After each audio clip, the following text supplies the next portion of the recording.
Welcome to On a Roll. And now, here's your host, Mike Michalowicz. Do you struggle with stress? And if you say no, you're a liar, because everyone does. So on this episode of On a Roll, we're going to talk about how to overcome stress. First, my swagster, S3 Agency. This is the agency that promoted my book. If you want to promote your book successfully, these are the guys you should hire. And they gave me a shirt that fits instead of these baggy ones. Us skinny guys can't wear baggy ones. So S3 Agency. And one other thing, I don't know if you check out the little sign I have up here every so often. The pumpkin is coming. That is not from my new book. That's actually a porn movie about Halloween.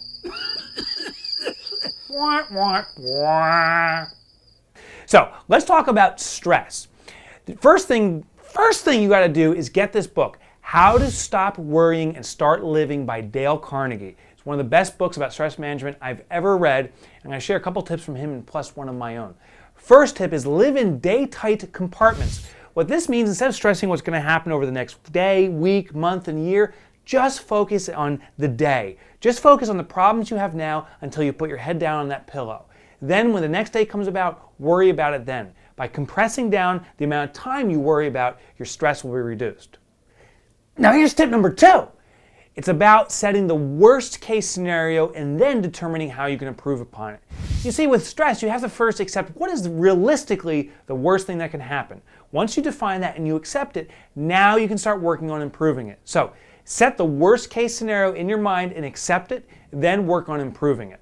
And tip number 3 is from me, myself. This isn't a Dale Carnegie-ism. This is a Mike Michalowicz-Schmitzelism. And here's what it is. Stop saying yes. A huge problem with stress is yes. That sounds almost like Martin Luther King-ish.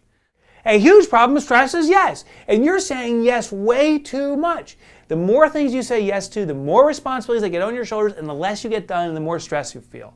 Start saying no. It's okay. Say no to other things. You don't have to do them. You don't have to do what people are asking you to do. You don't have to do anything. You don't have to pay your speeding ticket. You can say no to that and go to jail, but you can say no to that. Start saying no, and the stress will go. Say yes, and you'll gain stress.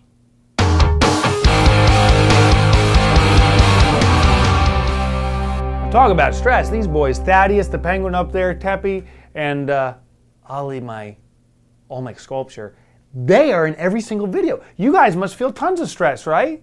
We are figments of your imagination. We haunt your subconscious. We haunt your every thought. Ooh. That's a good point, actually. Very good point.